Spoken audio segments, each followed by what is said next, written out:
श्री सिद्धांत सरस्वती विजयते गौरीय गोष्ठीपति।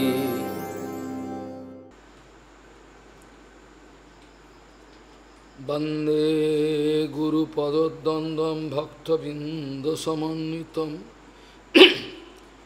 श्रीचैतन्य प्रभुं वंदे नित्यानन्दसहोदितं श्रीनन्दनन्दनं वंदे राधिका चरणोदयं गोपीजनसमायुक्तं बिन्दावनं मनोहरम् वाञ्छाकल्पतरुवस्य कृपासिन्धुभ्यश्च पतितानं पावनेभ्यो वैष्णवेभ्यो नमो नमः। मूकं करोति वाचालं पङ्गुं लङ्घयितगिरिं यत्कृपातमहं वन्दे परमानन्दमाधवम्। वृन्दावै तुलसीदेव वै पिया वै केशवस्य च कृष्णभक्तिपदे देवी सत्त्ववत्त्वयि नमो नमः। नारायण नमस्कृत्य नरं चैव नरोत्तमं देवीं सरस्वतीं व्यासं ततो जयो मुदीरये। संकीर्तने कृष्ण कथोपदेशे गौरीयपत्रस्य प्रकाशने च सदानुरक्त गुरुभक्तियुक्तो भक्तिप्रमोदाक्ष जगोद्वरुण्य धैर्यं सदा परिभवग्नमभिष्टदोहं तीर्थास्पदं शिवविरिञ्चिनुतं शरण्यं भीत्तात्तिहं पुनतपाल्भवाद्दिपूतं वन्दे महापुरुषते चरणारविन्दम् यत्पादपल्लवनखचन्दमनिच्छटाय विस्फुरिजित किमपि गपवधू स्वदर्शि पूर्णानुरागरससागरसारमूर्तिः साराधिकामयि कदा कृपां करोषि। श्रीकृष्णचैतन्य प्रभुनित्यानन्द श्री अद्वैत गदाधर शिवसदि गौरभक्तबिंद श्री कृष्ण चैतन्य प्रभु नित्यानंद श्री अद्वैत गदाधर शिवसदि गौरभक्तबिंद। हरे कृष्ण कृष्ण कृष्ण हरे हरे हरे राम राम राम हरे। आजानुलंबित भुजौ कनकाबदातो संकीर्तनैकपितरौ कमलायताक्षौ भीषाम्बरौ द्विजवरौ जुगधर्मपालौ वन्दे जगत्प्रियकरौ करुणावतारौ। हरे कृष्ण कृष्ण कृष्ण हरे हरे हरे राम राम राम हरे। नमामि गंगे तव पादपङ्कजं सुरासुरैर्वन्दितो दिव्यरूपं भुक्तिं च मुक्तिं च ददासि नित्यं भावानुरूपेण सदा नरानं गङ्गातरङ्गरमणीयजटाकलापं गौरी निरन्तरविभूषी त्ववामभागं नारायणो प्रियमनङ्गमदापहारं वाराणसीपुरपति भजवीशनाथं वागीसजस्व वदने लक्ष्मीर्यस्य च वक्षसि यस्यास्ते हृदय संवित् त्वं नृसिंहमहं भजे। हरे कृष्ण कृष्ण कृष्ण हरे हरे हरे राम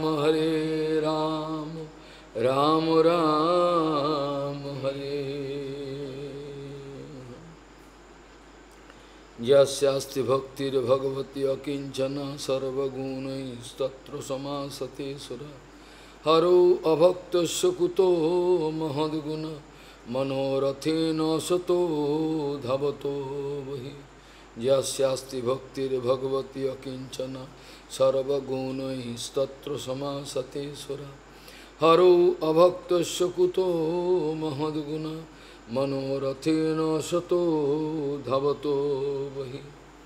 गौड़ीय गोष्ठीपति श्री श्रील भक्ति सिद्धांत सरस्वती गोस्वामी प्रभुपाद परमहंस जगद्गुरु জানিয়েছেন আমি কে এই বিচারে ভুল থেকে যাওয়ার জন্য যত সমস্যার সৃষ্টি হচ্ছে, জগতের যত অনন্ত সমস্যা, সেই সমস্যাগুলোর সমস্ত মূলে হচ্ছে এই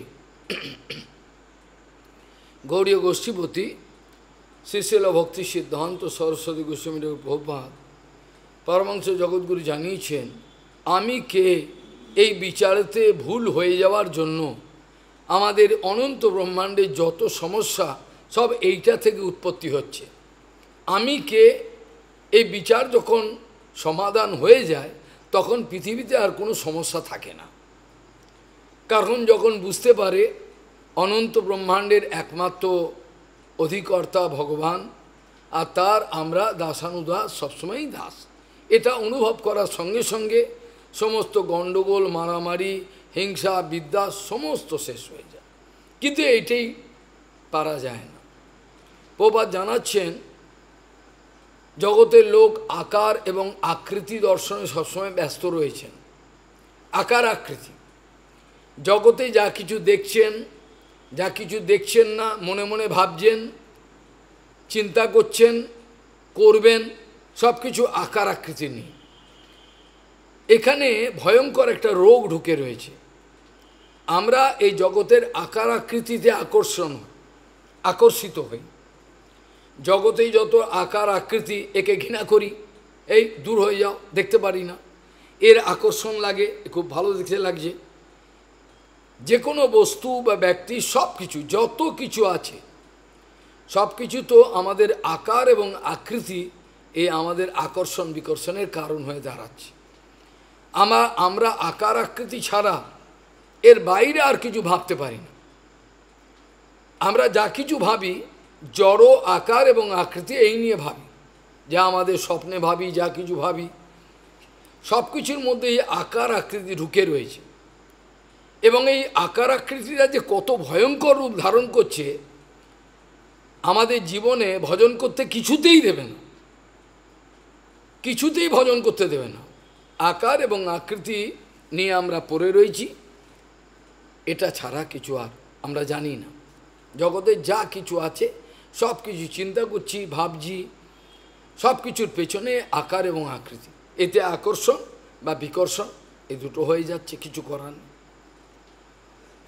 বাস্তবিক কথা হলো অদ্বয় জ্ঞান তত্ত্বতে যতক্ষণ কেউ প্রতিষ্ঠিত না হতে পারে ততক্ষণ তার পক্ষে হরিভজন একটা স্বপ্নের কথা। যতক্ষণ পর্যন্ত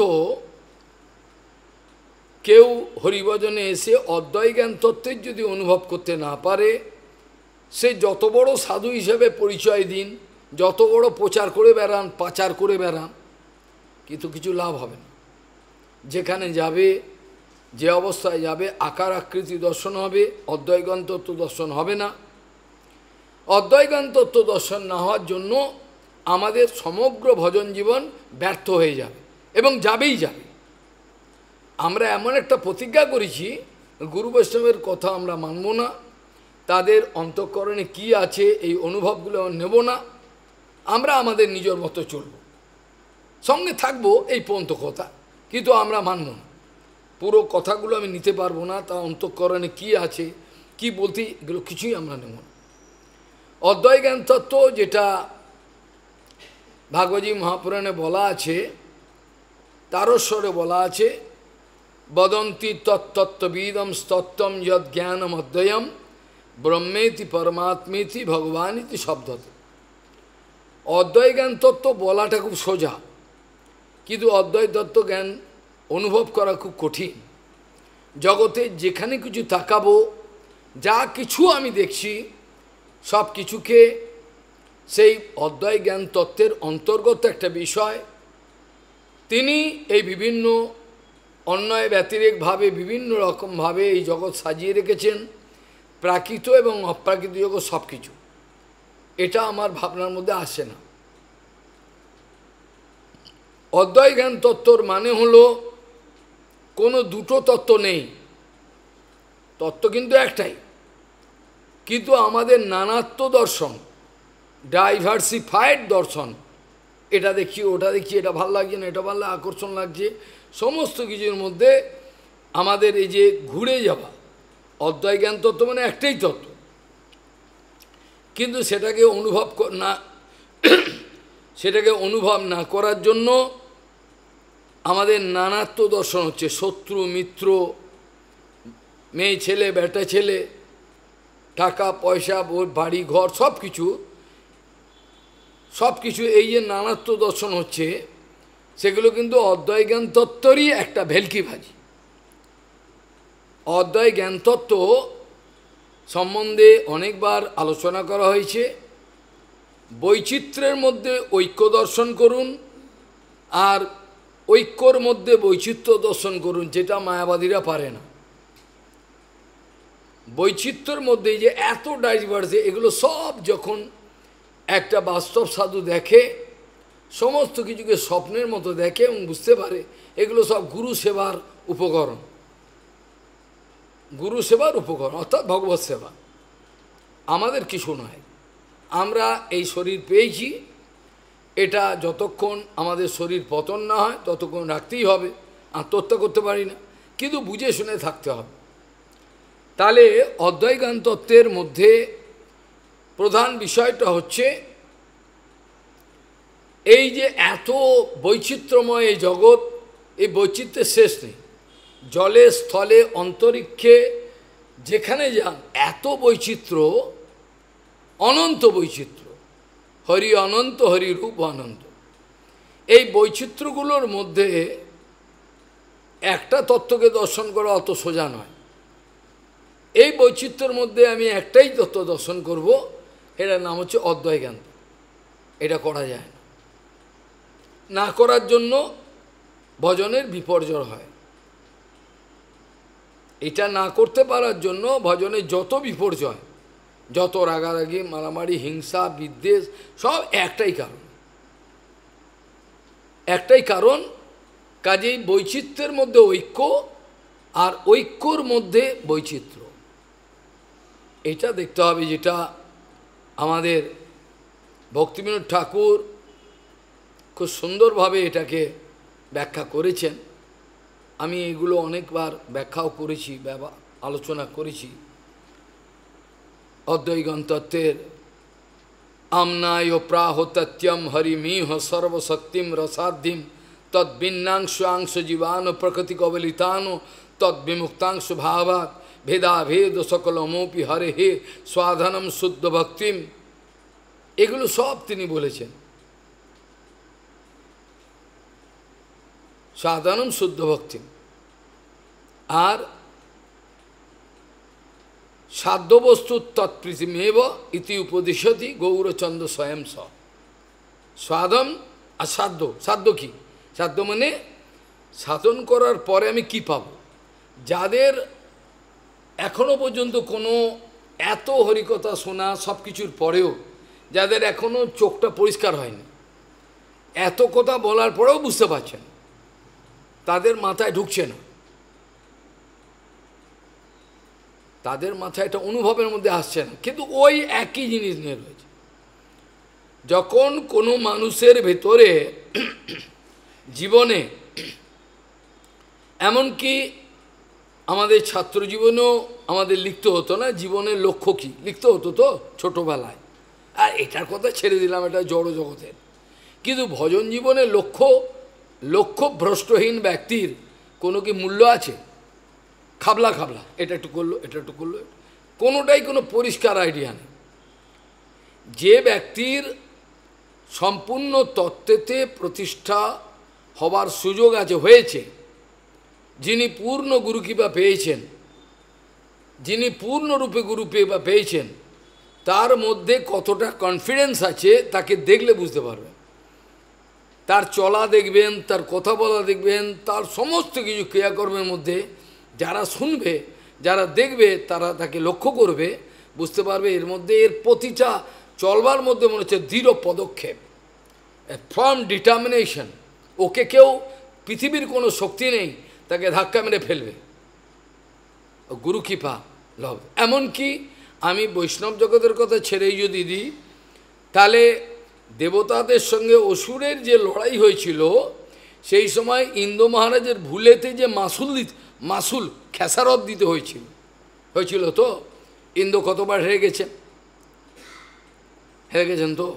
এখন যখন ইন্দ্র কল্পনা করছে আমি অসুরদেরকে আক্রমণ করব, তখন বলছেন না, তখন বিচার করে বলছেন যে না, এখন একদম নয়, এখন অসুরদের একদম আক্রমণ করবে না। বলে কেন?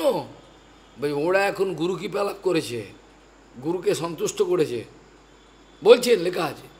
বলছে এখন কিচ্ছু করতে পারবে না, এখন যা কিছু করবো সব বৃথা হয়ে যাবে, কিচ্ছু করতে পারবে, বসে থাকো, চুপচাপ বসে থাকো। ঠিক যে সময়তে ওরা গুরুচর, অসুর তো অপরাধ করবে, অসুরের বুদ্ধি, ও রজস্তম বুদ্ধি, যাদের দেখবেন রজস্তম বুদ্ধি না, তাদেরকে অনায়াসে ফেলা যায়, অনায়াসে ফেলে দেওয়া যায়, ফেলে যাওয়া মানে পড়ে যায় তারা অনায়াসে। যাদের রজস্তম বুদ্ধি, ক্ষণে রুষ্ট কণে তুষ্ট, ক্ষণে ক্ষণে তুষ্ট রুষ্ট, কি কারণে যে হয় কে জানে, এই রেগে গেল, এই সন্তুষ্ট হল, তাদের স্ট্যাবিলিটি নেই, এই ভালো এই মন্দ, এক্ষুনি ভালো হলো, 2 মিনিট পর ভালো লাগছে না। কিন্তু এটা সাধুদের হয় না, সদা প্রসন্ন ভাব। কাজেই স্বর্গ তো ছেড়ে দিলাম, ব্রহ্মা পর্যন্ত জড়লো, ব্রহ্মার যে পথটা ওটা পর্যন্ত জড়লো। আব্রহ্ম ভুবনা লোকা পুনরাবর্তী না অর্জুনা, কোনো জায়গায় লাভ নেই, সুবিধা হবে না, সুখ হবে না, সব জায়গায় অসুবিধা। যখনই মনের রথে বসে মানুষ চলতে থাকে, এদিক ওদিক ঘুরে বেড়ায়, তখন তার পরিস্থিতি এরকমই হবে। মনোরথে ন অসত ধাবত বহি, পরে আলোচনা করা হবে। তাহলে দেখা গেল অসুরকুলের ক্ষেত্র, যখন তারা গুরুদেবকে সন্তুষ্ট করেছে, গুরুদেব প্রসন্ন, পৃথিবীর কোনো শক্তি নেই, লেখা আছে শাস্ত্রে, তাকে কিছু করতে পারবে না। যার ওপর গুরু বৈষ্ণব প্রসন্ন, পৃথিবীর কোনো শক্তি নেই তাকে কিছু করতে পারবে। সে অসুর হলেও দেখুন, অসুর তারও বলছে চুপচাপ বসে থাকো, কিছু করতে পারবে না, অপেক্ষা করো, যে সময় অপরাধ করবে ওই সময় আক্রমণ করবে। হলো অবস্থা, কি হলো? শর্মিষ্ঠা দেবযানী বন্ধু তারা গেল বাগানে বেড়াতে, এদিক ওদিক ঘুরবে, খাবে দাবে, চান করবে। তখন কি হলো?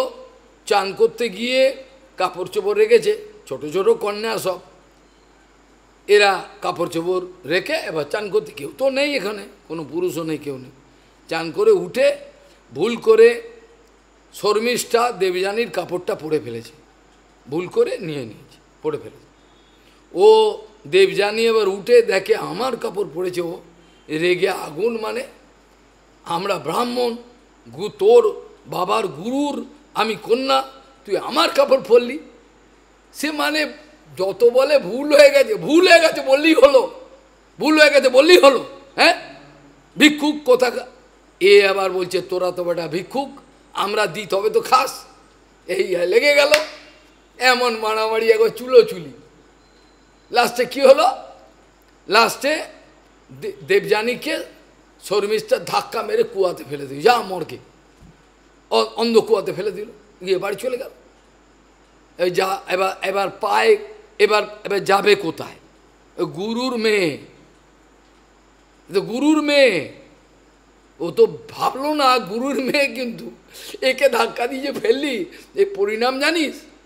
এবারতে যজাতি, যাই হোক, কোনো মতে আমি এই ঘটনায় যাব না, আমি মূল বিষয়বস্তুটা আলোচনা করতে চাই যে কিভাবে যজাতি শিকার করতে গিয়ে সৈন্যদের সঙ্গে হঠাৎ তৃষ্ণা পেয়েছে, কুয়ার কাছে কুয়ে খেতে জল তো দূরের কথা, একটা একটা একটা কন্যা পড়ে রয়েছে ওখানে, কাঁদতে আরম্ভ করেছে, কন্যা আমাকে বাঁচান, আমি পড়ে গেছি, এরম ভাবে আমাকে ফেলে দিয়ে গেছে। তখন কোনো মতে ওকে নিজের উত্তরীয় বাড়িয়ে দিয়ে তুলে হাতটাকে ধরেছে, ডান হাত থেকে ধরে, এবার রাজা শক্তি আছে, তুলে ফেলেছে। তোলার পর যখন বলছে ঠিক আছে আপনি আমি তো যেতে পারবো না, আমাকে আপনার গ্রহণ করতে হবে। আমাকে গ্রহণ করবো কী করে? বলে আপনি আমার পানি গ্রহণ করেছেন, আর পানি কী করে গ্রহণ করব? আমি আপনাকে কুয়া থেকে তোমাকে তুলে দিতে গেলাম। বলে তা বললে হবে না, আমার পানি গ্রহণ করেছি, আপনাকে বিয়ে করতে হবে। আমি ব্রাহ্মণ শুক্রাচার্যের কন্যা, বলে আমি তো ক্ষত্রিয়, তার বিয়ে হবে না। বলে আমার অভিশাপ আছে, বৃহস্পতির ছেলে কচ অভিশাপ দিয়েছিল যে আমার কোনোদিনই ব্রাহ্মণের সঙ্গে বিয়ে হবে না, তা আমাকে করতেই হয়, আজ কি জোর জবরদস্তি। আর যাই হোক, ভালো দেখতে শুনতেও ভালো, আবার গুরুর কন্যা, তো করে ফেললো বিয়ে। আর কি, এদিকে বিয়ে করতে হবে, এখনো হয়নি, এদিকে খবর চলে গেল, শর্মিষ্ঠা গিয়ে বাড়িতে গেছে। শর্মিষ্ঠা যাবো, খবর কি আর চাপাতে হবে, খবর ছড়িয়ে গেল, গিয়ে গুরু বাবাকে গিয়ে বললো আমাকে এরকম করে, তাই নাকি?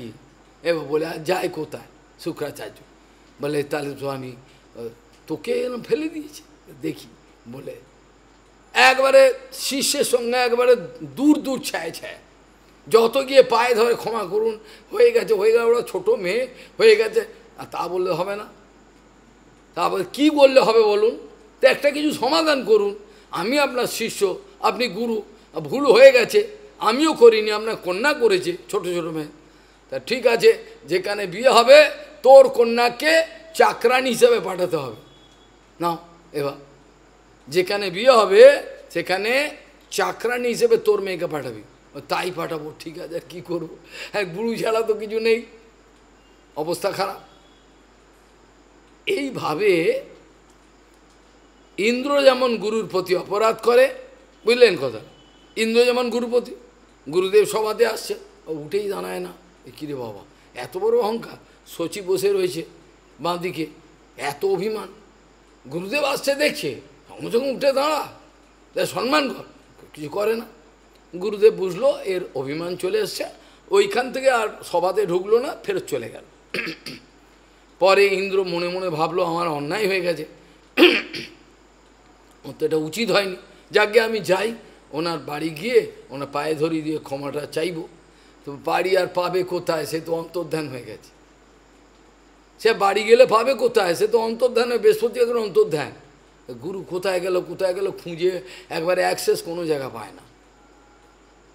কীরকম দেখুন চক্রটা, মানুষের কপালের চক্র, কোনো কষ্ট লেখা নেই, কিন্তু কষ্ট কিন্তু নিজে ডেকে নিয়ে দেখে ভাবে দেখুন, কষ্ট কিন্তু কেউ দেয়নি, ভগবান দেয়নি, কিন্তু ও নিজে ডেকে নিয়ে এসছে, খাল কেটে কুমির ডেকে নিয়ে এসছে, খাল কেটে কুমির, আমরা খাল কেটে কুমির ডেকে আনি, আমাকে খা, এত বুদ্ধিমান আমরা। যে ব্যক্তি বিষয় শূন্য হয়েছে সে ছাড়া পৃথিবীর কেউ স্মার্ট হতে পারে না, যে সমস্ত বস্তুকে ভগবানের সেবা লাগাতে পেরেছে তার স্মার্টনেস কোনো পৃথিবীর যত ফিল্ম স্টার আছে এগুলো কিছু করতে পারবে না, এতটা স্মার্ট। কারণ তাতে তো ভয় নেই। স্মার্টনেস মানে কি? স্ট্রেটনেস। স্মার্টনেস মানে হলো স্ট্রেটনেস, অন্তরে বাহিরে সমব্যবহার, কিছু এড়িয়ে চলা, কিছু চেপে চলাগুলো তাদের নেই। তাহলে খালকে বের কুমির ডেকে আনলো। তো ইন্দ্র মহারাজ তার কি ক্ষতিটা করেছে? গুরু তোর তো নিজে বিপদে কত জড়িয়ে গেল, কত সমস্যায়, সে মানে কত বছর চলে গেল, সব জীবন শেষ হয়ে গেল। এইভাবে পুরুরবার মতো এত পাওয়ারফুল ব্যক্তি, যাকে স্বর্গের দেবতারা পুজো করে, বাবা আপনার মতো, অসুররা আক্রমণ করলেই পুরুরবাকে ডাকলে 1 মিনিটে পাঠিয়ে দেবে।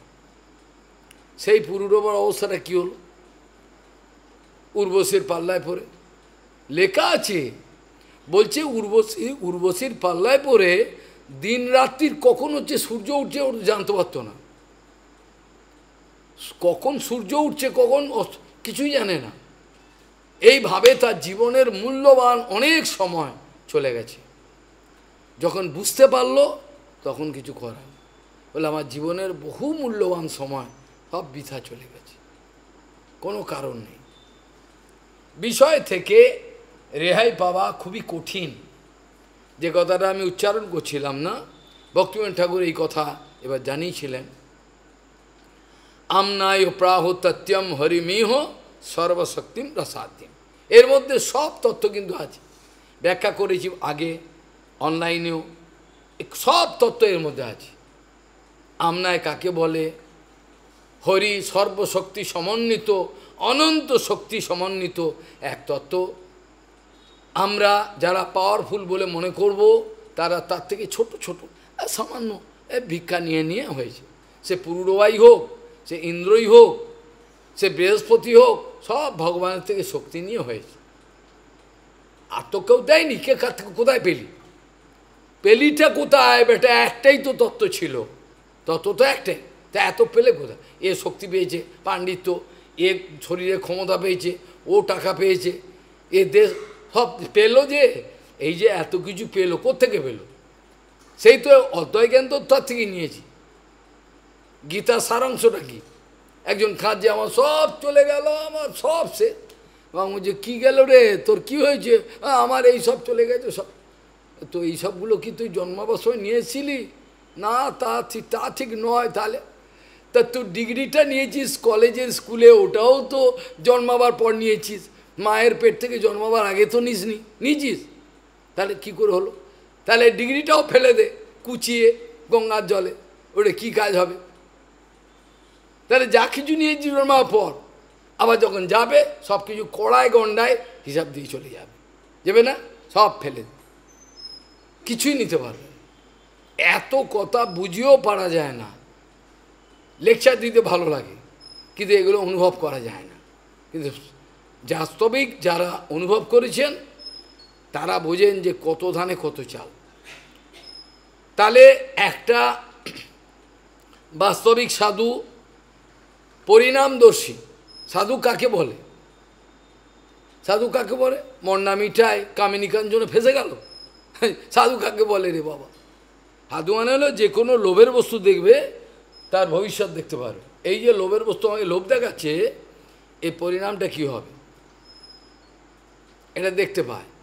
যেটা আপনি নিজের জীবনে ধাক্কা খেয়ে শিখবেন, যেটা আপনার লাথি খেয়ে খেয়ে খেয়ে খেয়ে শিখবেন, পরিণাম তো সাধুরা দেখতে পায়। যার জন্য তাদের সঙ্গে কেউ কিছু করতে পারে না। ও এই ব্যবস্থা করছে ওকে পাকে ফেলার জন্য, আর তাকে ওকে পাকে ফেলার জন্য পাকে এই প্ল্যান করছে, সব মিলে প্ল্যান করছে একে এইরকম পাকে ফেলবো, ফেলে ওকে নাশ করবো। এদিকে ভগবান ওকে বুদ্ধি দিচ্ছে, ভগবান বুদ্ধি এদিকে চল, ওরা কিছু করতে পারবে না। কে বুদ্ধি দেয়? ভগবান দেয়। ভগবান বুদ্ধি দেয়। তো ওরা প্ল্যান করছে একে কী করে খতম করা যায়, বদনাম করিয়ে দেবো, বিভিন্ন ধাক্কা দিয়ে আর কিছু করতে পারবে না। এদিকে ভগবান ওকে বুদ্ধি দিচ্ছে, গুরুদেব এইদিকে কর, বেঁচে যাবে, কিছু করতে পারবে না। তুলসীদাসজি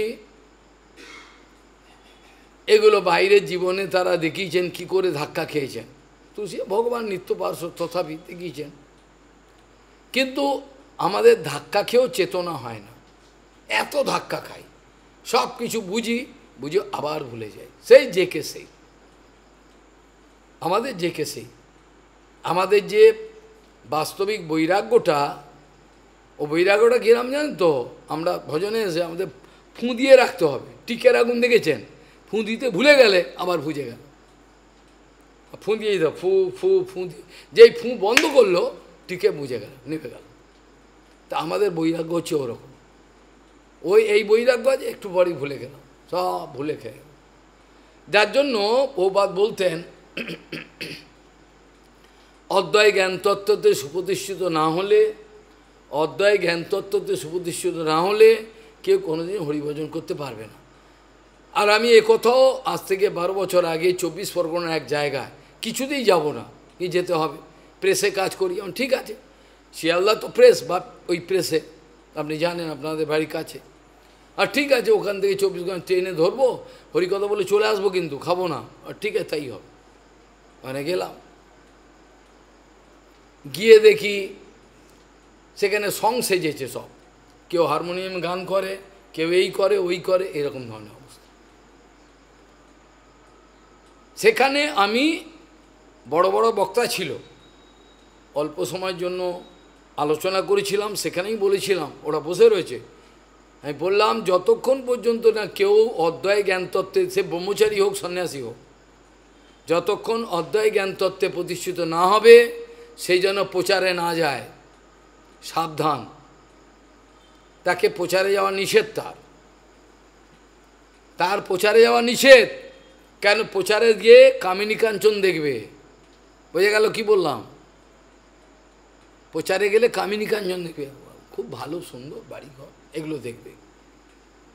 অদ্বয় জ্ঞান তো প্রতিষ্ঠিত হয়নি, ওই জন্য তার পতন অবশ্যম্ভাবী, 100% তার পতন হয়েছে, কেউ জানতে পারেনি, লোকের কাছে প্রকাশ পায়নি, কিন্তু পতন হয়েছে।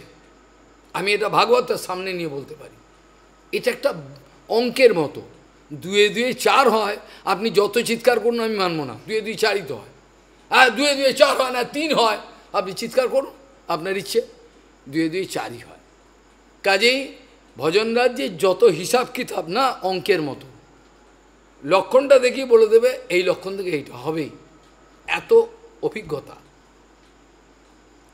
অদ্বয় জ্ঞান তত্ত্বে যারা প্রতিষ্ঠিত হন নাই, তারা যদি প্রচারে যান, তাদের নানাত্ব দর্শন হবে, ডাইভার্স নানাত্ব দর্শন, চোখ দিয়ে দেখবে, তখনই তাদের আকর্ষণ বিকর্ষণ হবে, পড়ে যাবে। কিন্তু সেই ব্যক্তিরা যদি এক ক্ষমতাবান গুরু বৈষ্ণবের সঙ্গে যান, তাহলে কিন্তু কোনো ক্ষতি হবে। তার সঙ্গে থেকে আনুগত্য, যেমন বামন গোস্বামী মা 24 পরগনা প্রচারে গেছেন, শুনেছি হরিকথাতে ছিল, তো সে গিয়ে এখন এবার জিনিসপত্র রেখে মুখ দিয়ে বামন মা বিশ্রাম করছেন ঘরে, মানে বসে রয়েছেন। হঠাৎ দেখছেন এক ব্রহ্মচারী, ও বৌদি এটা করুন, এরকম শুনি। বলে কে বললো রে? বলে বৌদি বলি, ওকে ডাকতো, ওর কাছে ডাক, ও ডাকলেন, তুমি এক্ষুনি প্যাকিং করো, ব্যাগ করে চলে যাও, মঠে চলে যাও। কেন কেন কী হলো? জবাব দেবো না, তুমি প্যাকিং করো, করে চলে যাও, তুমি প্যাকিং করে চলে যাও, তোমার পরিচয় থাকতে হবে। তাহলে একটা সাধুর কত বড় শাসন দেখুন। ওই যে বৌদি বলে ফেলো, তুই তো বলতে পারতিস মাতাজি বলতে পারতিস, তুই তো মাতাজি বলতে পারতিস, তুই কেন বৌদি বললে?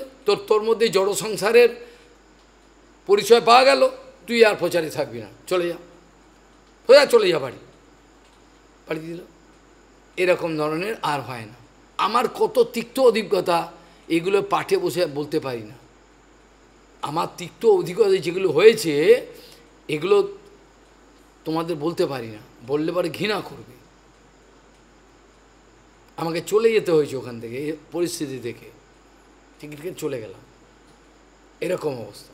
আমি আর বলতে চাই না। কাজে প্রচারে ভক্তিবল্লভ তীর্থ গোস্বামী বারবার বলতেন, কোনোদিন প্রচারে একা যাবেন না, কোনোদিন প্রচারে একা যাবেন না, একা যাবেন না, কাউকে সঙ্গে নিয়ে যাবেন। প্রচারে কিন্তু অবশ্যম্ভাবী পতনের সম্ভাবনা আছে। গৌড়ীয় সাধুগণ কত পাওয়ারফুল, যারা প্রচারটাকে ভজন মনে করেন, যেটা বামন মহারাজ বলছেন না, একবার ছবি, এটা অন্য ঘটনা। সেবক এসে সেবা করছেন, সেবক এসে বলছেন, গুরু মহারাজ এখানে আর কোনোদিন আসবো না। কেন রে, কী হলো? বলে না, এখানে প্রণামী পড়ে না, লোক পাওয়া যায়, কিছুই হয় না। বলে তুই তো প্রচার করতে পারবি না, তুই প্রণামী আর লোক দেখবি, এই জন্য তুই প্রচারে এলি? হ্যাঁ তোর বলে ভজন, বলছে ভজন নষ্ট হয় মহারাজ। গুরুমা বামনাথকে বলছে, মহারাজ এখানে ভজন নষ্ট হয়। ভজন কেন নষ্ট হয়? বলছে না তো প্রণামী পাওয়া যায়, না তো লোক পাওয়া যায়, তো এখানে বামনা এসে বলছে, তুই কি প্রণামীর জন্য এলি প্রচারে? তোর দ্বারা তো হবে না। গৌড়ীয় মঠের যারা পাওয়ারফুল সাধু, জেনে রাখবি, কথাটা ভুলবি না, বলছেন। গৌড়ীয় মঠের সাধুদের প্রচার এবং ভজন দুটো একই উদ্দেশ্য। কত গোপন কথা,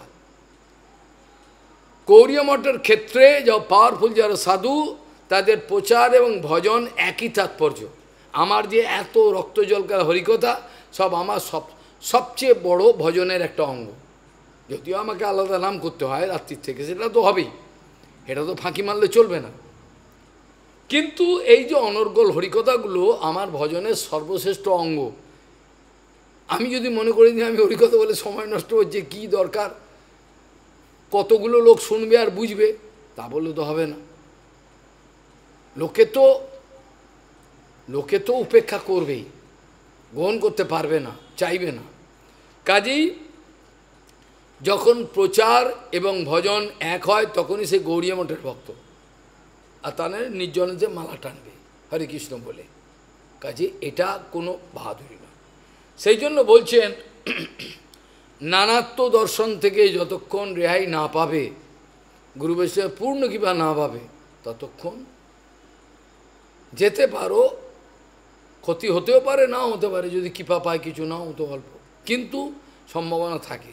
বাউনমা যেহেতু ভক্তিবল্লভ তীর্থগোস্বামী বলতেন প্রচারে কখনোই একা, বিশেষ করে বিদেশে, এদেশে তো যাবেনই না, বিদেশে যাবেনই না, কিন্তু একা যাবে সব, কারণ সুবিধা হবে।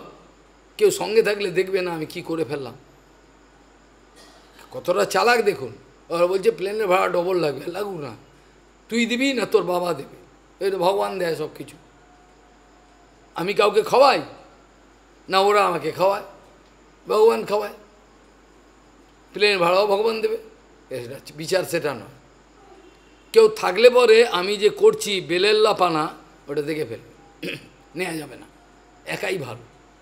কোন পরিস্থিতি থাকবো, কি করব, আমার আদর্শগুলো তো নেই, দেখে ফেলবে, এইটাই। কাজেই সেখানে প্রভুপাদ এই কথা বলতেন বারবার, যখনই আকার আকৃতি দর্শনের চেষ্টা, তখনই সেখানে ভেজাল আছে। আমরা সবাই আকার আকৃতি দর্শন নিয়ে ব্যস্ত, আকার এবং এতটাই আকার আকৃতিতে অভ্যস্ত হয়ে গেছি, ডুবে গেছি, যে বাইরে যেতে পারি না, বাইরে যেতে পারি না। আকার আকৃতি, শেপ অ্যান্ড ডিজাইন, এই নিয়ে ব্যস্ত, যার জন্য অপ্রাকৃত জগতের প্রবেশ অধিকার আমাদের হয় না। মানুষ যদি বলে আমি কোথায় অসৎসঙ্গ করলাম, আমি তো সঙ্গে রয়েছি, কিন্তু কালকেও বলেছি ও অসৎসঙ্গ করছে মনে মনে। মনে মনে অসৎসঙ্গটা আরও ভয়ঙ্কর। সামনে আমি দেখে সাধুগিরি দেখাচ্ছি, যেটা গৌরকিশোর দাস বাবাজি মহারাজ বকতেন, বেশি সাধুগিরি দেখিও না, আমি জানি তোমার সাধুগিরি দেখাবে না। কাজেই মনে মনে অসৎসঙ্গ করাটা আরও অনেক ভয়ঙ্কর বেশি, কারণ বাইরের লোক জানতে পারে। যেমন ফিল্টারের জল খান, কিন্তু ফিল্টারের জলের মধ্যে যদি অনুবীক্ষণ যদি দেখেন কত জীবাণু ওর মধ্যে রয়েছে। এখন আকাশের মধ্যে যদি দেখেন এই মহাশূন্যের মধ্যে কত গ্রহ তারা নক্ষত্র ঝুলছে নাকি? ঝুলছে তো আকাশে। সেরকম আপনার মনটাকে লক্ষ্য করুন, মনের মধ্যে কত অসংখ্য বিষয় সাসপেন্ডেড অবস্থায় রয়েছে, ঝুলন্ত। এগুলোকে ওয়াটার সাসপেনশন বলে। আর মনের মধ্যে বিষয়ের সাসপেনশন রয়েছে, ওই ঝুলছে, কত বিষয় মনে ঝুলছে। যেমন আকাশে গ্রহ তারা ঝুলছে, বিষয় আসো সব ঝুলছে, ঠিক সেরকম মনটাকে খেয়াল করবেন, এই মনের মধ্যে কত বিষয় ঝুলছে, কত বিষয় আপনি তাড়াতে পারবেন না। যত তাড়াতে যাইবেন তত বেশি করে আসবে। যত আপনি লাথি মেরে বলেন না আমি চিন্তা করব না, আরও বেশি করা হবে।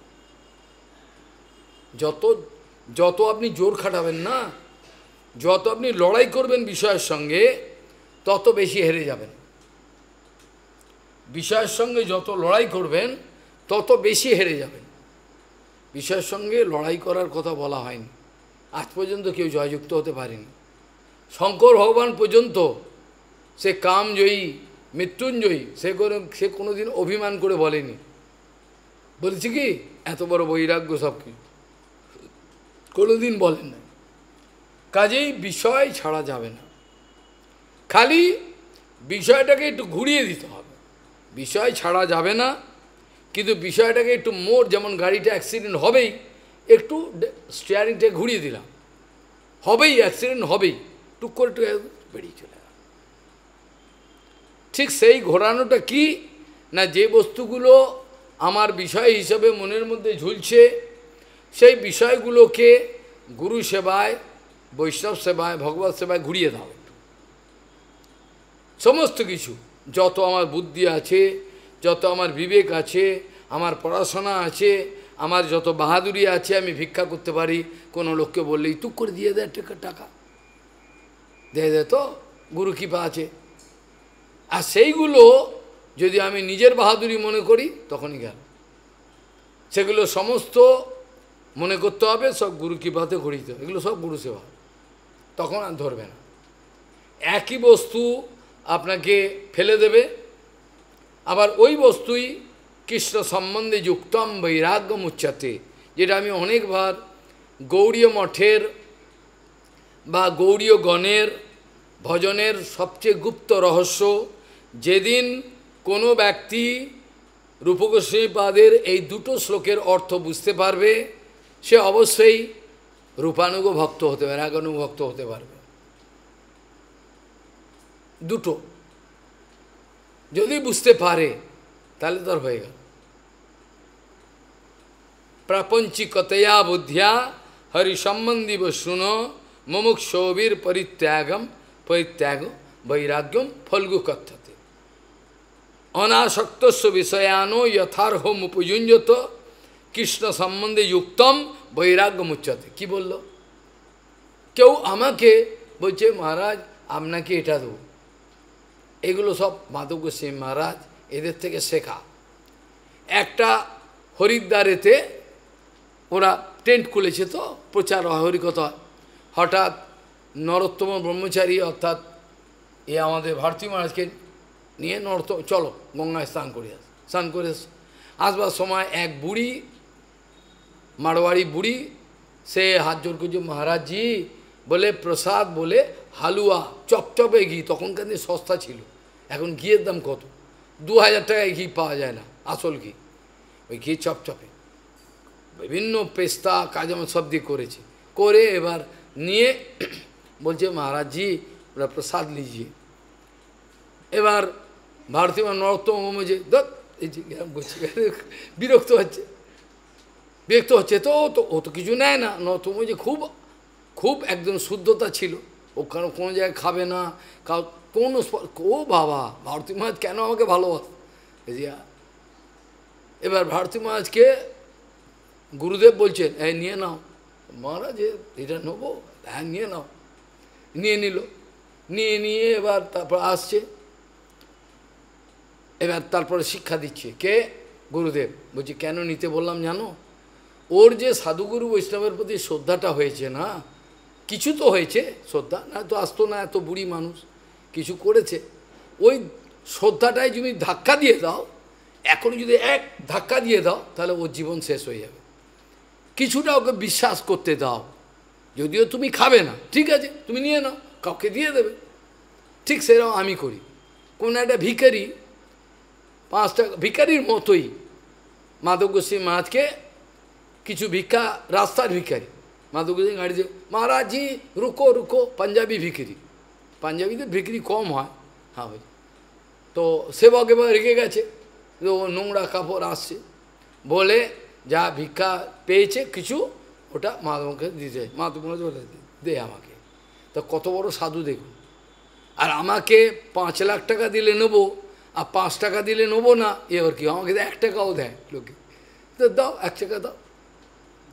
1 টাকার বেলা তুমি নাকছের কাবে, যখনই 10,000 টাকা হবে, 50, তখন দে দে দে দে, এই ভিক্ষা ছাড়তে হয়, ছাগল ধান্দাবাদ সব। নিয়ম একই থাকবে, গরিব বড়লোকের জন্য নিয়ম, বড়লোক বেশি দেবে, ঠিক আছে। তাহলে এইভাবে কাপড়ের ক্ষেত্রে এরকম। একটি ছেলে নতুন এসছে কোথাও আসাম থেকে, এবার মাধব গোস্বামী বলছেন, নরোত্তম ওই সমবায়তে যাও, সমবায়ের কাপড় পাওয়া যায় না জানো, হ্যাঁ, ও এখানে তুমি কাপড় নিয়ে আনো। মহারাজ গুরু মহারাজ সমবায় কি কী হবে, আমার তো কাপড় আছে, আমি দিয়ে দেবো। তোমার কাপড় আছে আমি জানি, তুমি সেদিনকে কাপড় পেয়েছো ভালো, সেটা আমি জানি, কিন্তু ওকে এখন এই কাপড় দেওয়া যাবে না, ও সবে এসছে তো, ওকে যদি এখন দাও ওর ইন্দ্রিয় তর্পণ হয়ে যাবে। ও তখন বিষয়ভোগটা কি আমার কাছে বলেছে, এই যে দুষ্টটা, ওই ছাগল একদিন বলছে, আমার মঠে তো খুব কড়া ছিলাম জানেন তো, খুব কড়া, প্রচণ্ড কড়া, এখনও কড়া, এখন আরও বেশি। তো মঠেতে আমাকে একদিন বলছে যে বাড়িতে কষ্ট জানি, মঠে এসব এত কষ্ট করতে হয় তা তো জানতাম না। তার মানে আরাম করার জন্য মঠে চলে এসছে, এখানে এসো এরকম কষ্ট, বাড়িতে কষ্ট জানি, কাপড় পাওয়া যায় না, খাওয়া নেই, পাট ছাড়িয়ে খেতে হয়, পাট জলে নেবে, পাট ছাড়িয়ে তবে খাবে, সারাদিনে কিছু পাবে। যত ছিল নেড়া বুনে সব হলো কীর্তনে, কাস্তে ভেঙে গড়ল করতাল। এই হচ্ছে আমাদের গৌড়ীয় ভজনের অবস্থা। কাস্তে দিয়ে কাজ করতো, এখন ওই কাস্তেটাকে ভেঙে করতাল গড়ছে, এবার কীর্তন করছে, মুখস্থ করে ফেলেছে হরিকথা, বেশ কিছু চালিয়ে, আর পায়কে আর পায়কে মরা হাত হয়ে গেছি। তাহলে বোঝা গেল কি ভয়ঙ্কর। ওই সব ব্যক্তিগুলোকে ভক্তিবিনোদ ঠাকুর বলছেন বুঝে শুনে নেবে। একজন ব্যক্তি বলছেন না, ভক্তিবিনোদ ঠাকুর বলছেন এত বাঁচাবাচির দরকার কি, ভক্তিবিনোদ ঠাকুর বলছেন এত বাঁচাবাচির দরকার কি, যে আসছে আসুক না, আসছে দিন, তারপর যে থাকবে থাকবে, না চলে যাবে। সারভাইভ যেটাকে বলে জীবন বিজ্ঞানে ডারউইনের থিওরি, এটা আমরা ফেলে দিয়েছি পরবর্তীকালে, survival of the fittest, survival of the fittest, যে এটা কিন্তু কিছু পরিমাণে কাজে লাগে। যারা বৈজ্ঞানিকরা পরীক্ষা করে দেখেছে, করোনা যখন ঢুকছে বডির ইমিউনিটি পাওয়ার আছে, বডি এবার করোনার সঙ্গে ফাইট করে নিজের বডি ইমিউনিটি পাওয়ার বাড়ছে, আর করোনাও চেষ্টা করছে কী করে এটাকে মেরে আমি এর ভেতর ঢুকবো। তাহলে করোনারও পাওয়ার বাড়ছে, এদেরও পাওয়ার বাড়ছে, বুঝে গেল না? ভয়ঙ্কর এটা, এটা বায়োলজিক্যাল সিস্টেমে একটা সামান্য ব্যাপার নয়। তো ওই ব্যক্তি বলছে survive of the fittest, Bhaktivinoda Thakur বলছে না, অত সোজা নয়। ভক্তিবিনোদ ঠাকুরকে এটা বলছে, এটা করলেই তো ভালো, আর সবাইকে ঢুকিয়ে দিন, হ্যাঁ, তারপর যাই যে থাকবে থাকবে চলে যাবে। ভক্তিবিনোদ যে অত সোজা নয়, আমরা গৌরাঙ্গ মহাপ্রভুর ভজনকে কলুষিত করতে দেবো না, কিন্তু আমরা এখন প্রতিজ্ঞা করেছি। শ্যামবাবার বাড়াবাড়ি, ও কোনো দয়া মায়া নেই বলছে, ওদের দয়া আছে, গলা টিপে মারতে পারছে, সুবিধা আছে না। তাহলে সেক্ষেত্রে দেখা গেল ভক্তিবিনোদ ঠাকুর বলছেন অত সোজা নয়। আমরা গৌরাঙ্গ মহাপ্রভু বিমল, ভক্তিবিনোদ আফসোস করে বলছেন গৌরাঙ্গ মহাপ্রভুর বিমল প্রেম ধর্ম কতদূর কলুষিত হলো এটা স্বপ্নে ভাবা যায় না। ভক্তিবিনোদ ঠাকুর দুঃখ করে বলছেন, একটা আর্টিকেল আমি দেখাবো আপনার, গৌরাঙ্গ মহাপ্রভুর এই বিমল প্রেম ধর্ম কতটা কলুষিত হয়ে গেল, দূষিত হয়ে গেল, স্বপ্নে ভাবা যায় না। আর এরা বলছে, ভক্তিবিনোদ বলছে না, সবাইকে এখানে ঢোকানো যাবে না, যোগ্য ব্যক্তি ঢুকবে। কিন্তু এখন ভক্তিবিনোদ ঠাকুর অনেকবার বলেছেন নিজের আর্টিকেলে, যদিও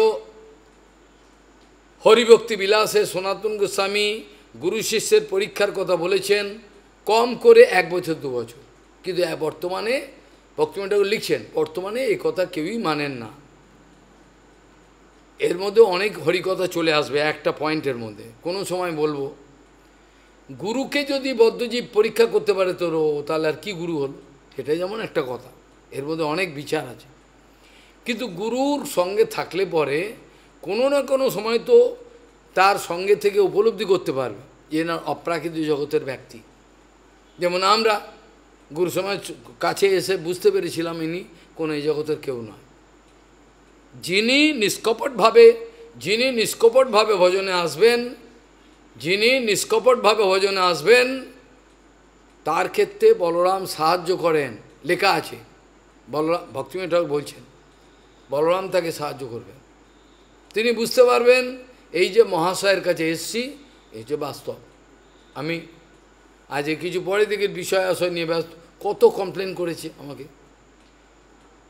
আসামের একটা ছেলে, সে বলছে, আমি আর নাম বলবো না, ওপারে কোলদ্বীপের, আমি নাম বলবো না, নাম বলা উচিত নয়। উনি বলছে ওই আমাকে শ্রদ্ধা করতে, এখন তো মঠের অবস্থা থেকে চলে গেছে বাড়ি। আমাকে বলছে, মহারাজ সত্যি কথা বলবো, দুঃখের কথা, আমার গুরুদেবকে জীবনে আমি মালা করতে দেখিনি। এতদিন আমি ছিলাম তার সঙ্গে, কোনো একটা দিনের জন্য মালা করছেন আমি দেখিনি। যে কোনো না কোনো সময় তো দেখবো মালা করছেন, মালাটা ঝোলানো গলায়, সবসময় বিষয় নিয়ে ব্যস্ত, সবসময়। কোনো সময় দেখা গেল না যে আনন্দে একটু হরিনাম করছে, এটা দুঃখ করে বলেছেন। কাজেই ভক্তিবিনোদ ঠাকুর বলছেন, অত সোজা নয়, যাকে তাকে আমি গৌড়ীয় ভজনে ঢুকে দিয়ে এখানে সর্বনাশ করব। এখন তো এখানে আমাদের হচ্ছে আততায়ী, আততায়ী বোঝেন না, বলে যদি কোনো বিরাট সম্পত্তি চুরি করে নেয়, আপনার স্ত্রীকে যদি অ্যাবডাকশন করে, ঘরের মধ্যে অকারণে আগুন লাগিয়ে দিল, এগুলো বলে আততায়ী। এগুলো যে অবস্থায় থাকুক, সে সন্ন্যাস আচার্য, এরা আততায়ী। ভগবান শ্রীকৃষ্ণ বলছে আততায়ী বদারহণ, আততায়ীকে মেরে ফেলতে হয়, আততায়ীকে বেঁচে রাখতে নেই। আততায়ীর শাস্তি হলো মৃত্যুদণ্ড। কত এরম ওই হিরোইন পাচার করছে, জঘন্য কোনো মহিলা, জঘন্য, ধরা পড়ছে না কোথায়।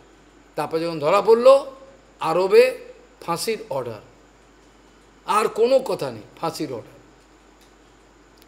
চুরি করেছে, এইখান থেকে কবজি দুটো হাত কেটে দাও, হাত দুটো কেটে দাও। এখন আমরা যে অন্যায়গুলো করছি, এ তো বড় বড় সাধু সেজে, তার যে কি শাস্তি হবে সেটা তো জানে। শাস্ত্রীজির কি শাস্তি হবে সেটা নিত্যানন্দ বলরাম ঠিক করবেন, লেখা হয়েছে না, আর চলছে, আবার অক্ষয় তৃতীয়ায় প্রকাশ হবে বাকি পাঠ। কি জবাব দেবে? মুখ একদম চুপ, মুখটাকে আটা দিয়ে এমসিল দিয়ে সিল, আর কোনো কথা বলতে পারবে। যদি বলে তাহলে আবার তার পরিণাম ভোগ করবে, কোনো উপায় নেই আর বলবার। ভক্তিবিনোদ ঠাকুর বলছেন, দেখুন, দুষ্ট গরুর থেকে শূন্য গোয়াল ভালো। কিন্তু এখনকার লোকরা বলছে, আরে এত করলে কি হয়, সব ঢোকা, ছাগল কুকুর। আমারই তো শিষ্য এরা, বাঁদর বানিয়েছি, 100 খানিক বাঁদর বানিয়েছি, 200 বাঁদর বানিয়েছি, কত ক্ষমতা আমার, 200-400 বাঁদর বানিয়েছি, কম কথা। একটাকেও বানাতে পেরেছে, একটা, আমি বেশি না, একটা দেখা। গুরুদেবের আদর্শতা দেখে তো শিষ্য শিখবে। কি করে শেখে? যে গুরুদেবের দিন রাত আগুনের মতো সেবা, এগুলো দেখে তো শিষ্য প্রেরণা পায়। প্রেরণা পায় তো, খালি টাকা দেখে প্রেরণা পাবে? মাল করিয়ে আছে ভালো, বিদেশে পাঠাবে, এইসব প্রেরণা পায়। বিদেশি মেয়ের সঙ্গে বিয়ে দিয়ে দেবে, মোবাইল দিয়ে দেবে 55,000 টাকা, 70,000 টাকা। এইগুলো কি শিষ্যকে শিষ্য বানানো? না দেখে গলা টিপে মেরে ফেলা, কিচ্ছু করার না। কাজেই ভক্তিবিনোদ ঠাকুর বলছেন এক কথা, এরা বলছেন এক কথা। ভক্তিবিনোদ ঠাকুর বলছেন দুষ্ট গরুর থেকে শূন্য গোয়াল ভালো। এগুলো ঢুকে কলঙ্ক সৃষ্টি। ভক্তিবিনোদ ঠাকুর নিজে বলছেন, ভক্তিবিনোদ ঠাকুর বলছেন যে কোনো একটা আশ্রম চালাতে গেলে ত্যাগী লোকের দরকার অবশ্যই, এটা আমরা স্বীকার করি। ত্যাগী লোক ছাড়া আশ্রম চলে কি? লাগে দরকার। কিন্তু রজস্তম প্রকৃতির, রজস্তম তাড়িত যেই সব ব্যক্তি কামেতে খাবি খাচ্ছে, সেই সব ব্যক্তিগুলোর দ্বারা যে আশ্রম আধ্যাত্মিক সংস্থা পরিচালনার ব্যবস্থা হচ্ছেন, তাতে কোনোরূপ আদর্শময়ী শিক্ষা প্রচারিত হতে পারবে না। ভক্তিবিনোদ ঠাকুর বলছে, কিছু রজস্তম তাড়িত ব্যক্তিকে ঢুকিয়ে নিয়েছেন, তাদের দ্বারা যে আশ্রম পরিচালিত হচ্ছে, আমি কিন্তু জানি ও চরিত্রহীন, তা আমি ইচ্ছে করে রেখেছি, ইচ্ছে করে ওকে ইনচার্জ রেখেছি। বলছেন কেন? ও দুর্বলতা আছে, ও জানে, কিন্তু ও কি কি করে সব জানে, ওকেই রেখেছি। কেন?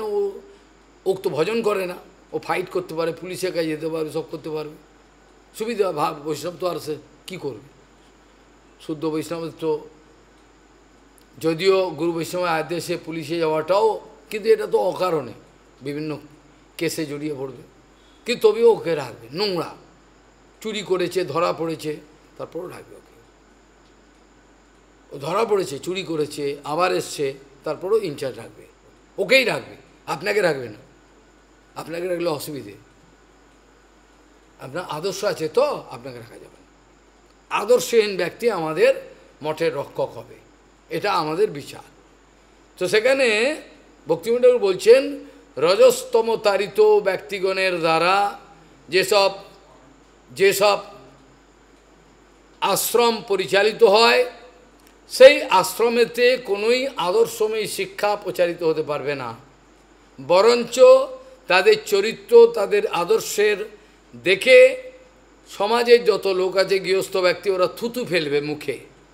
তারা সমাজের ব্যক্তিগণ নিষ্ঠিবন ত্যাগ করবে তাদের মুখে, এবং যত উন্নতি হবে তার অবনতি অনেক বেশি হয়ে যাবে, উন্নতি তো হবেই না। অক্ষয় তৃতীয়ার দিনে কিছু বিশেষ কথা বলবো, এই সন্ধ্যে 7টার থেকে ভগবানের ইচ্ছায়। তাতে যে লোকে আমাকে ভুল বুঝেছে, কোনো আচার্য পরিবর্তন নেই, ওটাও ব্যাখ্যা করব ভালো করে, যে কি করে আমাকে ভুল বুঝলো এত জিনিস দেখে। একে সেদিন পরিষ্কার করে বলে দেবো, কোনো নাম নেওয়ার দরকার নেই।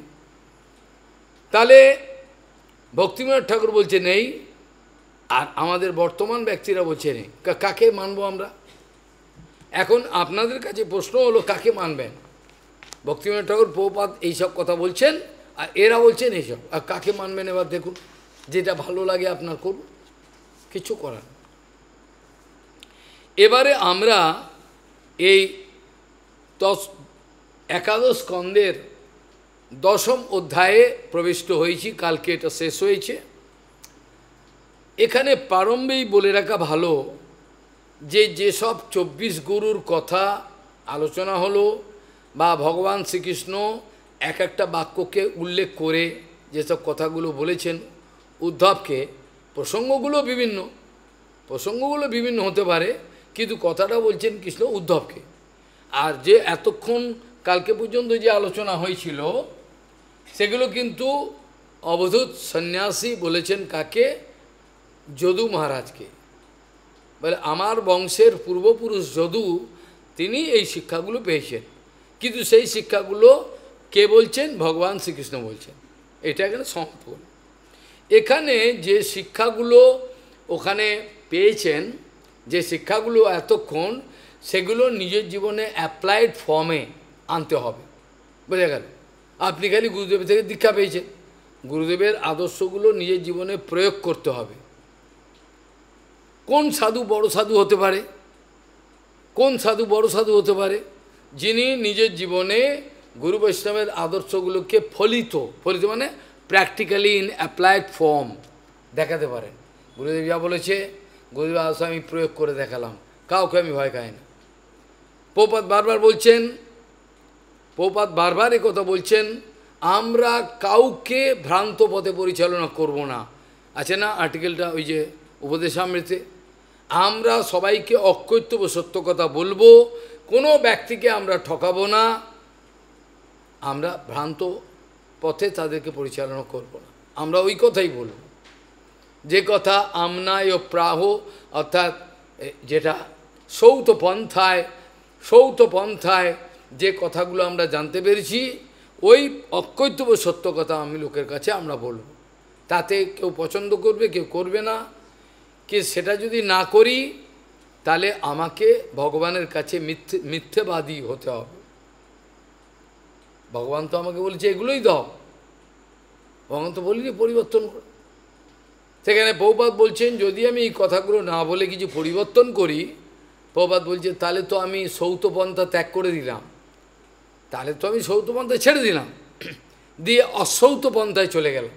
ভাষাগুলো খেয়াল করবেন, তাতে তো আমি সৌতপন্থা ছেড়ে দিলাম, দিয়ে অসৌতপন্থায় গেলাম, তো তাতে তো কোনো জীবন তো আমার তো নিজের জীবন গেলই, আবার যাদের সঙ্গে আমি বিনিময় করছি তাদের গেল। কেন? প্রভুপাদ এই কথা অনেকবার বলেছেন ধর্মধ্বজীগণের ধর্ম আচরণ বদ্ধজীবকে আরও অধিকতর বদ্ধ দশায় লইয়া যায়। কে কাকে শাসন করবে? সব টাকা মাল থাকলি হয়ে গেল। বৃত্তমেব কলৌ নিনাম জন্মাচার। আরে মশাই টাকা আছে, সেই সবচেয়ে বড়। আপনার টাকা আছে নাকি? ও টাকা আছে, লেখা আছে ভাগবত, আগেই বলে দিয়েছি ৫,৫০০ বছর। বৃত্তমেব কলৌ নিনাম জন্মাচার গুণাদয়ু, এসব বলা আছে, কিচ্ছু করার নেই। তো এখানে এখন এই যে চ্যাপ্টার, এটাতে আমরা দেখব যে শিক্ষাগুলো আগে অধ্যায়গুলোতে পাওয়া হয়েছে, সেগুলো কী করে নিজের জীবনে প্রয়োগ করা হয়। তার প্রারম্ভিক কিছু আলোচনা আগেই আমি করে ফেলেছি, যেগুলো আলোচনা হচ্ছিল। অর্থাৎ আমি বলেছিলাম বিষয় থেকে মনকে তোলা যায় না, এটা ১০০%। যত চেষ্টা করবে তত লাথি খাবে। যেমন আমি বলেছিলাম পাগলা ঘোড়ার ঘাড়ে যদি চড়ে, এগুলো বিদেশিরা এসব করে, কত টাকা বাজি থাকে এই ঘোড়াটাকে মাথায়। ও ঘোড়াটা মানে আগুন, যে চড়বে তাকে এক লাথি ফেলে দিয়ে মারল, এক লাথি মরেই গেল, এরকম অবস্থা। যেমন পাগলা ঘোড়াকে কোনোদিন দমন করা সম্ভব নয়, সেরকম পাগলা মনকে বিষয় থেকে তোলা সম্ভব নয়। জড়জগতের এক লেখক লিখেছিলেন, সেটা আমি বলেছিলাম, আবার এই অক্ষয় তৃতীয়ার দিনে আবার কোটেশন দিয়ে দেবো। জঙ্গল থেকে কোনো এক হিংস্র পশুকে তুলে আনা যায়, জঙ্গল থেকে কোনো একটা হিংস্র পশুকে তুলে আনা যায়, কিন্তু মানুষের মনের যে হিংস্র জঙ্গল, সেখান থেকে এই দুষ্ট মন থেকে এই হিংস্র ভাবকে তুলে আনা যায় না। বোঝা গেল? এই সুকুমার রায় না কে যেন বলেছি, ছোটোবেলায় পড়েছিলাম, জঙ্গল থেকে এক হিংস্র পশুকে তুলে আনা যায়, কিন্তু কোনো এক মানুষের মন থেকে হিংস্র ভাবকে তুলে আনা বড় কঠিন। এটা সত্যি কথা, ১০০ ভাগ সত্যি কথা, এটা কোনো বানানো কথা না। জড়জগতের কবি, আমি সেদিনকেও ওই যে পাগল, ওকে লিখে ওকে লেখার মধ্যে দ্বিতীয় পার্টি ছিল, গোমাতার বইতেও আছে, দেখবেন যে আমাদের এই যে বর্তমান সমস্যাটা আগেই শুরু করেছিলাম, সব আমাদের তৈরি। ভগবান সিং তো বলেছি তোমরা আনন্দে থাকো, কাম যেন তোমাদের মধ্যে না থাকে, আনন্দে থাকো, আমার কথা কীর্তন নিয়ে পশু পাখি সব আনন্দে থাকো। কিন্তু আমরা আমাদের এই সভ্যতার উন্নতির মাধ্যমে অসভ্যতাকে ডেকে এনেছি। এরকম অনেক কবি বলেছে, রবীন্দ্রনাথও বলেছেন, যদি পাইরে হতে ব্রজের রাখাল বালক, যদি আমি কোনো জন্মে ব্রজের রাখাল বালক হতে চাই, তাহলে এই যে সভ্যতা আমি দেখছি, কচু পোড়া সভ্যতা, সব পুড়িয়ে দেবো, সব ত্যাগ করে দেবো। এই সভ্যতার আলোককে আমি নিভিয়ে দেবো। আজ এই সভ্যতার ফলেই, আজ এই নোংরা সভ্যতার ফলেই তো এত নোংরামো কোত্থেকে হচ্ছে। মানুষের চাহিদার শেষ নেই। আজকে যে সমস্ত দেশের মধ্যে লড়াই হচ্ছে, আগুন জ্বলছে, মিসাইল অ্যাটম বোম পড়ছে, কী জন্য? এই সভ্যতার ফল। এইটাকে তো তোমরা সভ্যতা বলবে না, আর কাকে সভ্যতা বল? কিন্তু কৃষ্ণ বলছেন এই প্রকৃতির সঙ্গে থাকো, আমার নাম করো, থাকো আনন্দে, সব তোমাদের দিয়ে দেবো, ওইগুলোতে যেও না, কাম যেন না আসে। আমাদের কাম হচ্ছে প্রধান। যদি পাইরে হতে, যদি কোনো জন্মে পাইরে হতে ব্রজের রাখাল বালক, তবে নিজের হাতে নিভিয়ে দেবো সুসভ্যতার আলো। যেটা কেন সভ্যতা বলছো, আমি নিভিয়ে দেবো, এই সভ্যতা দরকার নেই। এর মতো জানোয়ার সভ্যতা আর হয় না। এরা পশু, পাশবিক পশু, এর চেয়ে ভালো। জঙ্গলের পশু এত ক্ষতি করবে না, করবে? জঙ্গলের প্রতি এত ক্ষতি করতে পারে কি? পারবে না। বড় জোর একজনকে কামড়ে দেবে, আর কি করবে? খিদে পেয়েছে কামড়ে দেবে। কিন্তু মানুষ নামক যে পশু, দুপে পশু, এই যা ক্ষতি করবে এ ভাবা যায় না। সমস্ত পৃথিবীকে ধ্বংস করে দিতে পারে এই দুপে পশু, পারবে না? দুপে পশু, যেটা একটা সিংহ বাঘ করতে পারবে না। পারবে? বড় জোর খাবে, কাউকে ধরে জোরে গেল, খিদে পেয়েছে খেয়ে নিল, কিন্তু এত ক্ষতি করতে পারবে না। যেটা আইনস্টাইন বুঝেছিলেন, চোখের জল ফেলেছিলেন, যে এইটা হবে আমি তো ভাবতে পারিনি, আমি তো ভালোর জন্য করলাম, যে এরা যে এই কাজে লাগাবে, আমি যে হায় ভগবান আমায় ক্ষমা করো, কাঁদতে আরম্ভ করলেন। তাহলে আমি বলেছিলাম সেদিন না, যে এই যে অ্যাটমিক এনার্জিকে যদি কাজে লাগানো যায়, সারা পৃথিবীর লোক বিনা পয়সা কারেন্ট পাবে। সারা পৃথিবী যেখানে যত লোক আছে, যদি 80 কোটি লোক থাকে, সবাই বিনা পয়সা কারেন্ট পাবে। অ্যাটমিক এনার্জি এতটাই প্রবল, বিনা পয়সা কারেন্ট লাগবে না পয়সা। কিন্তু কে করে? আমরা তো বাজে কাজে লাগাবো, ভালো কাজে লাগাবো না। কাজেই বলছেন এখানে বলছেন, ভগবান বলছেন, ময়োদিতেষু অবহিতঃ স্বধর্মেষু মদাশ্রয়ঃ বর্ণাশ্রম কুলাচারো, বলছেন বর্ণাশ্রম কুলাচারম অকামত্বা সমাচরেত।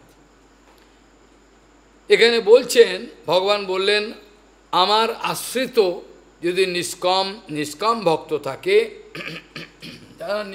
যারা নিষ্কাম অবস্থায় উঠতে পেরেছে, নিষ্কাম ভক্ত, আমি যে ধর্ম মদুক্ত স্বধর্মের কথা বলেছি, তারা সম্পূর্ণ অনুভব করবে, সম্পূর্ণ হৃদয়তে অনুভব করবে আমি কি বলতে চেয়েছিলাম।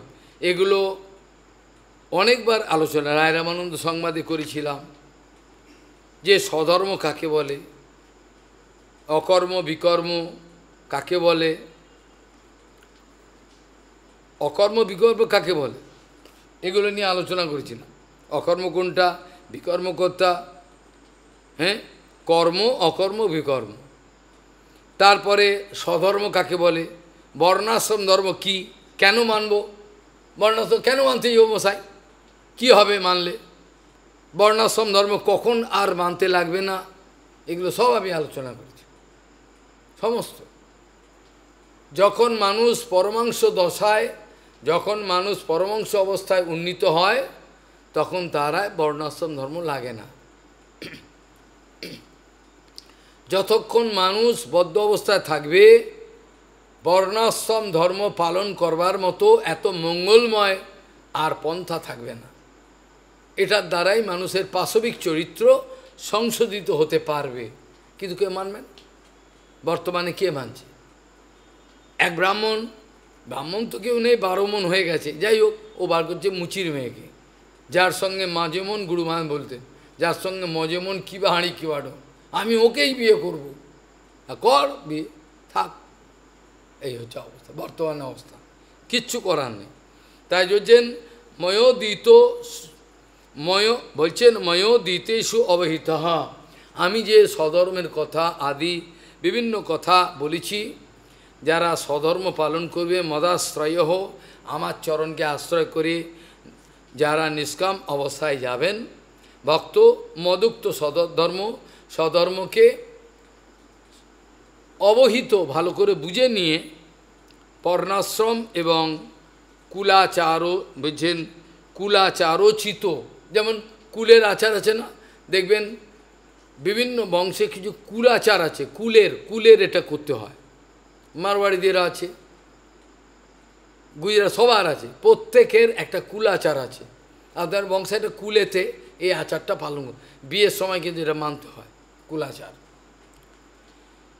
বলছেন এগুলো একেবারে বদ্ধ অবস্থায়, এখন তো মুক্ত অবস্থায় যায়নি, উড়িয়ে দেওয়া যাবে না, কুলাচার কিছু মানতে হবে। যেন অর্জুন ভগবানকে এই যুক্তিটা দিয়েছিল, কি, যে এই যে যুদ্ধ করব করে তো লক্ষ লক্ষ লোক মারা যাবে, তো মারা গেলে কি হবে, লোকগুলো যদি মারা যায়, তাদের পত্নীগুলো সব বিধবা হবে, হয় না, সব বিধবা হয়ে যাবে। আর বিধবা হয়ে গেলে এবার স্বামী মরে গেছে, তারা ব্যভিচার করবে, এবার স্বামী চলে গেছে, ব্যভিচার করতে আরম্ভ ব্যবহার করলে এবার কুলধর্ম সব নাশ হয়ে দেখবে। অর্জুন বলেছে কৃষ্ণকে, এ কথা আমি আলোচনা করেছি অনেকবার, কুলধর্ম নাশ হয়ে যাবে, কেউ তো মানবে না, এদিকে যাবে, এদিকে কামের জ্বালা কেউ সহ্য করতে পারবে না, সব শেষ। কুলধর্ম শেষ হলে সব আমাদের পিণ্ডদক ক্রিয়া পূর্বপুরুষদের যে প্রবাহ আমরা বৈদিক ধর্ম পালন করা সব শেষ হয়ে যাবে, কিচ্ছু আর থাকবে না, সব শেষ। ভগবান তখন তাকে আস্তে আস্তে বোঝাচ্ছেন। তারপরেতে এবার বলছেন বিষয়াসক্ত ব্যক্তির বিষয় আসক্তি স্বাভাবিক, এটা থেকে রেহাই পাওয়া সম্ভব না, কিন্তু পাওয়া সম্ভব। প্রথমে যারা যোগ, আমি প্রথমে ভক্তিযুগের কথা বলতে গিয়ে প্রথমেই বলে দিয়েছি, বাঁচবার একটাই রাস্তা, এর হচ্ছে সদ্গুরুর সেবা করো, একটাই রাস্তা। সব বস্তুকে গুরু বৈষ্ণবের সেবায় দিয়ে, ভগবানের সেবায়। এটা ভাগবত থেকে আমি অনেকবার বলেছিলাম। রজস্তম থেকে, এই গুণগুলো থেকে, এগুলো থেকে বাঁচবার একটাই রাস্তা। সেগুলো এইখানে কি করবে,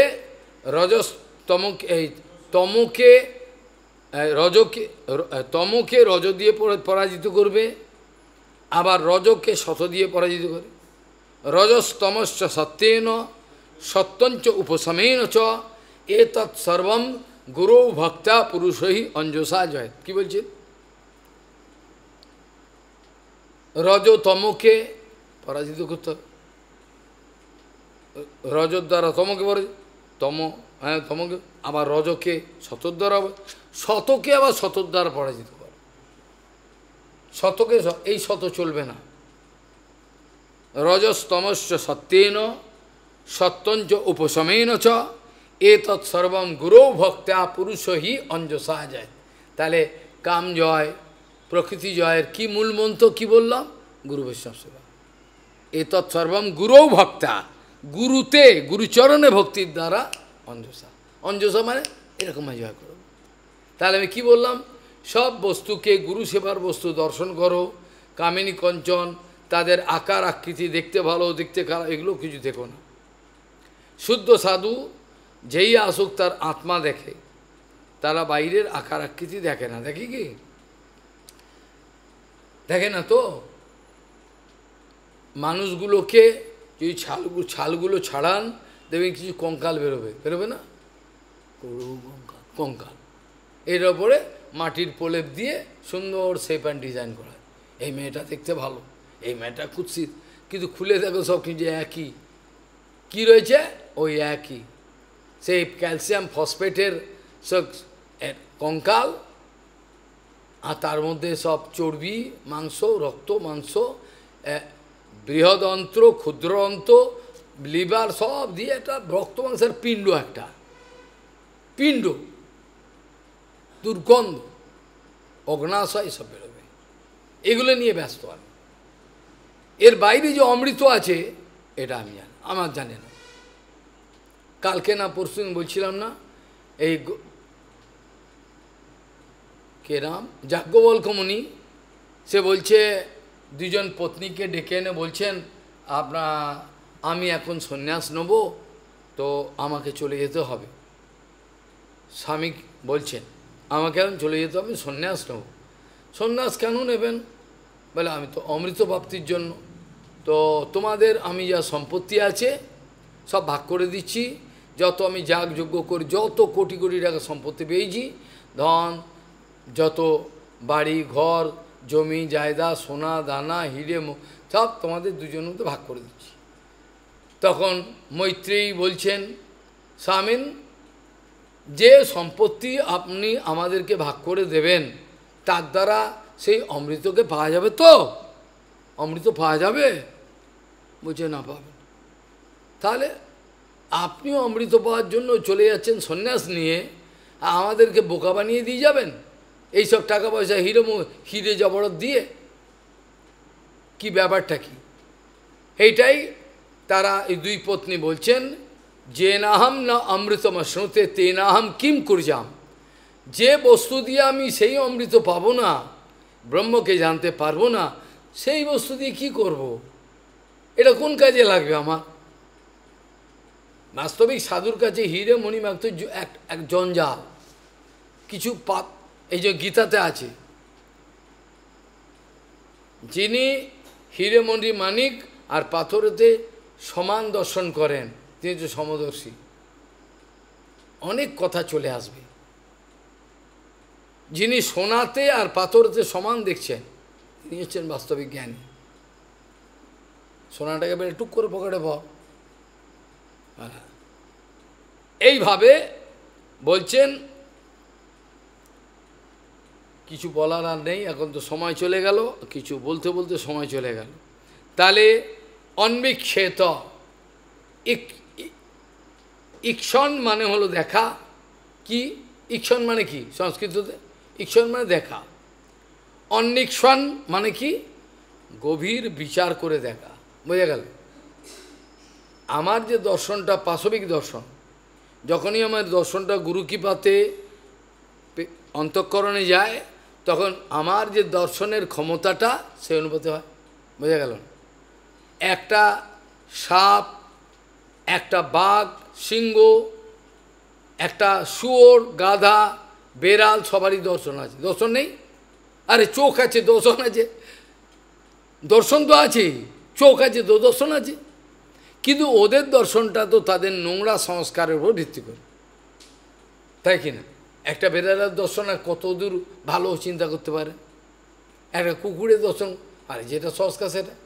তা মানুষের মধ্যে ওরকম আপনার যে সংস্কার, সেই সংস্কার আপনার বস্তু দর্শনে সাহায্য করে।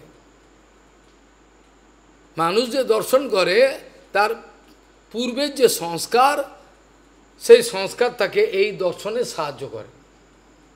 বুঝে গেল? যেমন একটা অপূর্ব কন্যা ভজন করেন, একটা মা সুন্দর ভজন করেন, সেই কন্যা যদি একটা সিংহের সামনে পড়ে, তোকে বলে আমি দুপুরবেলাকে একটা ভালো খাবার পেয়ে গেলাম। শালবেগের মা অপূর্ব পরমা সুন্দরী এবং ব্রাহ্মণের কন্যা, তাকে কে একজন মুসলমান রাজা তুলে নিয়ে চলে গেল। জল নিতে গেছিল, জল নিতে গেছিল, কোনো কথা নেই, তুলে নিয়ে চলে গেল। তার পেটে শালবেগ হয়েছিল। বিরাট ঘটনা। গুরু মহারাজ বলতেন জগন্নাথের প্রতি তার কত ভালোবাসা ছিল, ব্রাহ্মণের কন্যা।